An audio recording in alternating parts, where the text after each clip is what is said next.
Roast press நேயர்களுக்கு அன்பு வணக்கம். நிகழ்ச்சிக்குள்ள போறதுக்கு முன்னாடி லைக், ஷேர், சப்ஸ்கிரைப் பண்ணுங்க. வாங்க நிகழ்ச்சிக்குள்ள போலாம். நேற்றுக்கு சூப்பர் டேங்க்ஸ் மூலமாக உதவிய நல்ல உள்ளங்கள் யாருன்னு பார்த்தீங்கன்னா சுபாஷ் ஃப்ரம் பெங்களூர், அப்புறமா பிரேம் டாக்கிஸ், இந்த 2 பேர் வந்து உதவி பண்ணியிருக்காங்க. அவங்களுக்கு மிக்க நன்றிகள்.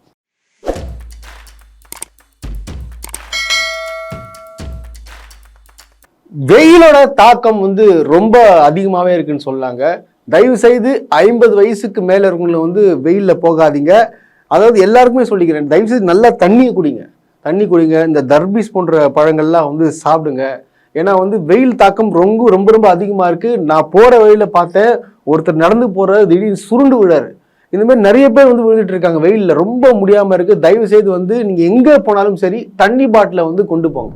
இன்னைக்கு நாம யாரை பற்றி பார்க்க போகிறோன்னா, ஆமாங்க, டிவிகேல ரொம்ப ரொம்ப பிரபலமானவங்க. அதாவது பார்த்தீங்கன்னா தொடக்கத்துலேருந்தே வந்து அவங்களுடைய வீடியோஸ்லாம் வந்து பயங்கரமாக வந்து வைரல் ஆச்சுன்னு சொல்லாங்க.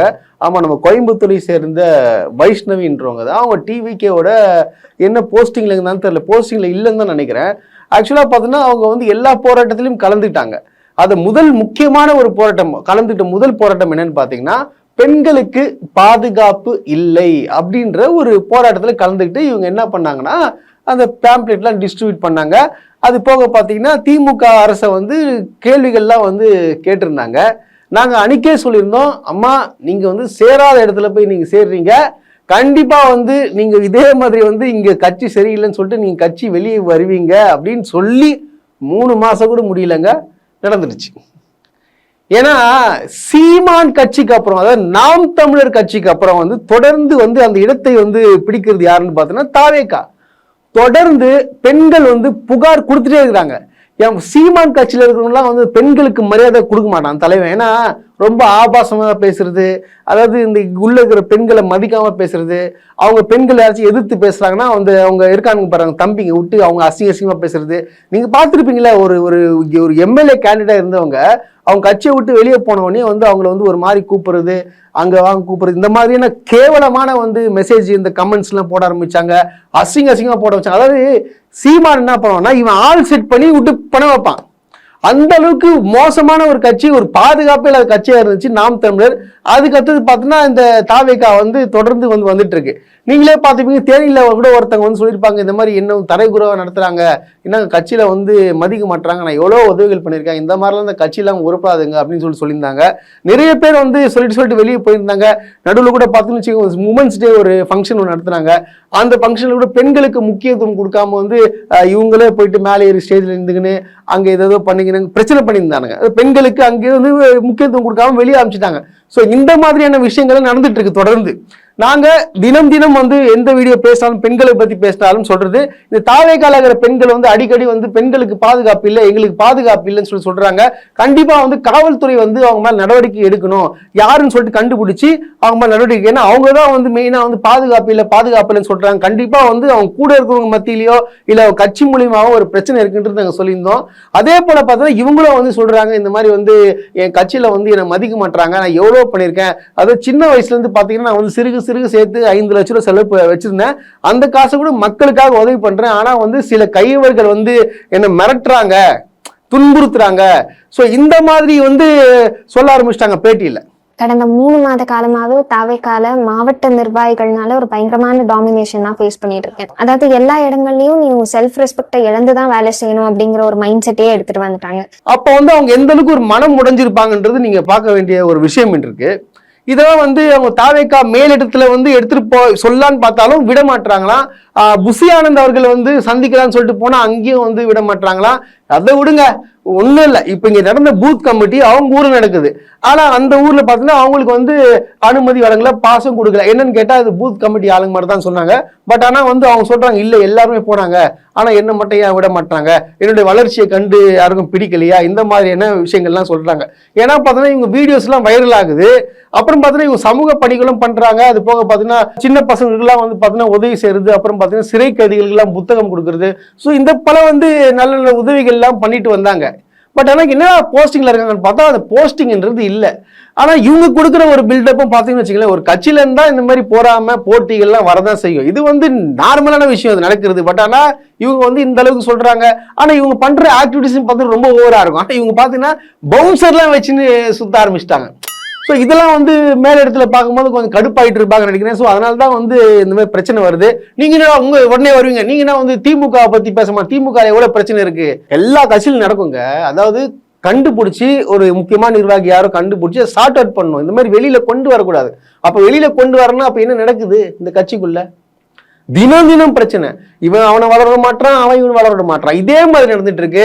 விஜய் அவர்கள் கூட பார்த்தீங்கன்னா உமன்ஸ் டே அப்போ வந்து ஒரு பேசியிருப்பாரு, பெண்கள்லாம் நீங்க நல்லா இருக்கீங்களா, உங்களுக்கு பாதுகாப்பு, நீங்க சந்தோஷமா இருக்க மாட்டீங்க, கவலைப்படாதீங்க நான் இருக்கேன் அப்படின்னு சொன்னாரு. விஜய் சார், உங்க கட்சியில வந்து தினம் தினம் வந்து ஒருத்தவங்க வந்து இந்த மாதிரி பேசிட்டு இருக்காங்க. அதை நீங்க என்னன்னு சொல்லிட்டு முதல்ல ஷார்ட் அவுட் பண்ணுங்க. நாங்க தான் சொல்லிட்டே இருக்கோமே, இந்த கட்சி வந்து சரி கிடையாது.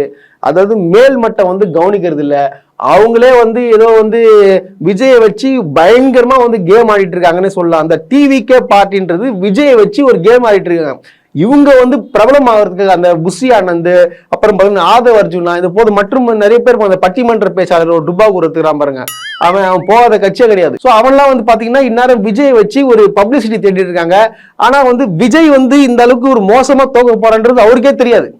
அவருடைய மார்க்கெட்டை காலி பண்றதுதான் இருக்காங்க தவிர கட்சி நடத்துறதுல யாருமே கிடையாது. இன்னும் வரைக்கும் பாத்தீங்கன்னா லோக்கல் பாலிடிக்ஸ் யாருமே பண்ணவே இல்லை. உண்மையா சும்மா வந்து அங்கங்க சும்மா மோர் கொடுக்குற மாதிரி கொடுக்குறாங்க, ஒரு 10 நிமிஷம் நிக்கிறாங்க, போயிடுறாங்க. மற்றபடி வந்து விஜய் சொல்றத எல்லாம் வீடியோடா போய் பார்க்கணும், என்ன குறைன்றது கேட்கணும், இந்த மாதிரி எல்லாம் சொல்றாங்க. இது வரைக்கும் நடக்கவே இல்லை. இந்த கட்சியில இது வரைக்கும் வந்து நடந்ததே கிடையாது. தொடர்ந்து வந்து இது போன்ற குற்றச்சாட்டுகள் வந்து வந்துட்டே இருக்கு. அதனால்தான் தினம் தினம் பாத்தீங்கன்னா நாங்க வந்து டிவிக்கு பத்தி வீடியோ போட்டிருக்கோம். நாம் தமிழ் ஸ்டாப் ஆயிடுச்சு சொல்றேன். நாம் தமிழ் கட்சி கூடாரம் காலி, அது கூடாரம் காலி. நாங்க அன்னைக்கே சொன்ன மாதிரி வந்து தம்பிகளை வந்து நிறைய தம்பிகளை வந்து மீட் எடுத்தாச்சு. அதே போல பாத்தீங்கன்னா தாவேக்காலருக்கும் மீட் எடுக்கணும். இதுதான் உண்மை. இது வந்து இது எப்படி என்னன்னு சொல்லிட்டு எனக்கு ஒன்றும் புரியல. தொடர்ந்து வந்து பெண்களா வந்து இந்த மாதிரி குற்றச்சாட்டுகள் வச்சிட்டு இருக்காங்க. அது போல பார்த்தோன்னா இவங்க வந்து கொஞ்சம் ஃபேமஸான ஆளு, நல்ல ஒரு யூடியூப் இன்ஃப்ளூயன்சர் நினைக்கிறேன். ஏன்னா அவங்க சொல்ற விஷயங்கள்லாம் ரீச் ஆகுது. டிவிக்கு நிறைய பேருக்கு வந்து இவங்க தெரிய ஆரம்பிச்சிச்சு. பொதுமக்களும் பார்த்தீங்கன்னா இவங்களோட வீடியோஸ் எல்லாம் பார்க்க ஆரம்பிச்சாங்க. ஒரே காரணத்துக்காக வந்து இவங்களை இந்த வைஷ்ணவி பார்த்தீங்கன்னா மட்டம் தட்டுறாங்க. வைஷ்ணவி அவர்களே, நான் உங்ககிட்ட மீண்டும் ஒன்று சொல்லிக்கிறேன், தயவு செய்து வந்து திருப்பி வருவானுங்க இந்த மாதிரி கட்சியில் சேர்ந்து சேராதீங்க. சேர்ந்தீங்கன்னா வந்து உங்க எதிர்காலம் பார்த்தீங்கன்னா உங்க அரசியல் எதிர்காலம் வந்து கேள்விக்குறியாயிடும் அப்படின்றத நாங்கள் வந்து கேட்டுக்கிறோம். அதே போல பார்த்தீங்கன்னா நான் ஒரு வீடியோ ஒன்று பார்த்தேன். அந்த வீடியோவில் வந்து ஒருத்தவங்களை பார்த்து அவங்க வந்து எனக்கு இது பார்க்கும்போது சிரிப்பாக வருது. ஒண்ணு இல்ல, அந்த வீடியோ கொஞ்சம் பாருங்களேன். என்ன பொறுத்த வரைக்கும் 3 வார்த்தை தான், TVK ஓவர். 2026 சீல்டு. இன்னைக்கு தமிழ்நாடோட நிலவரம் என்ன? நான் ஒரு தமிழ் பெண், என்னோட தமிழ் ரத்தம் கொதிக்குதுங்க. இன்னைக்கு தமிழ்நாடோட நிலவரம் என்ன? மத்த ஸ்டேட் எல்லாம் பாருங்க, கேரளா எங்க போகுது, கர்நாடகா எங்க போகுது, ஆந்திரா எங்க போகுது, தமிழ்நாடு எங்க இருக்கு? என்ன சொல்றாங்கன்னா TVK அவ்வளவுதான். 2006 அவ்வளவுதான். எனக்கு கொதிக்குதுங்க, ரத்தம் கொதிக்குது. கேரளா எங்க போகுது, ஆந்திரால எங்க போகுது, எல்லாமே எங்க போயிட்டு இருக்கிறாங்க. தமிழ்நாடு எங்க போகுது, தமிழ் ரத்தம் கொதிக்குதுங்க. ஏமா நான் உடனே சொல்றேன், நீங்க வந்து எந்த ஊர்ல இருக்கீங்கன்னு சொல்லிட்டு எனக்கு தெரியல, நீங்க தமிழ்நாடு தானான்னு சொல்லிட்டு எனக்கு டவுட்டா இருக்கு. ஒண்ணு தெரிஞ்சுங்க, இந்தியாவிலேயே தமிழ்நாடு தான் பொருளாதாரத்துல வந்து ஃபர்ஸ்ட் முதல் இடத்துல இருக்கு. 10 வளர்ச்சி வந்து இந்த 2-3 வருஷத்துலயே வந்து கொண்டு வந்துட்டாங்கன்னு சொல்லிட்டு நாங்க சொல்லமா, ஒன்றிய அரசோட நிதிநிலை அறிக்கையில வந்து போட்டிருக்கு. அது ஃபர்ஸ்ட் ஞாபகம் வச்சுங்க. தமிழ்நாடு தான் எங்கேயோ டாப்ல போயிட்டு இருக்கு. நீங்க ஆந்திரா போகுது, கேரளா போகுது, எங்க போகுது, எங்கேயோ போல, இங்கதான் இருக்கு.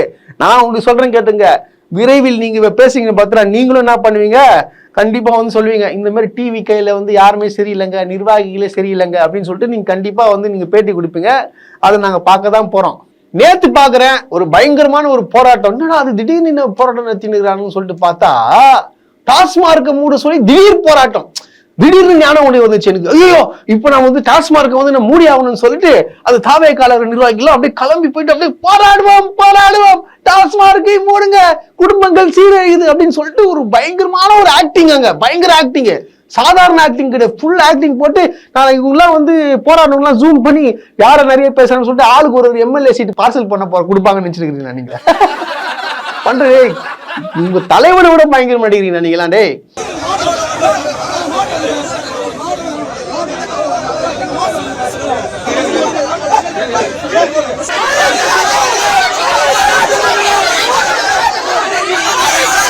என்ன இது புரிய டாஸ்மார்க் மூடணுன்றீங்க.